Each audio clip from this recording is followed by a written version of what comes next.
中华火车站进前发生背包客遭受到歹徒拿刀刺着伤的代志。社会处长黄淑娟17号早起前往中华基督教病院探视受伤的人，嘛致赠慰问金，为受伤的人加油，祝福早日恢复健康。咱馆长知影这件代志非常关心吼，特别交代我吼，代表伊来慰问我们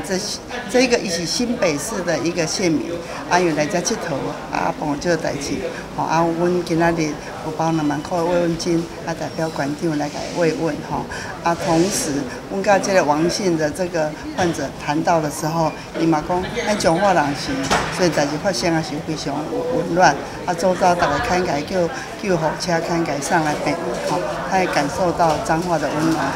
我相信讲中华里魏县长的带领之下呢，虽然讲发生这个因为吸毒，然后造成这样的一个事件呢，我在想把这一件事情的凸显哈，来重视这个吸毒的案件哈，我们一起来努力这一块。目前王姓的患者，他的生命迹象、血压、脉搏、呼吸，整个伤口都蛮稳定的哈。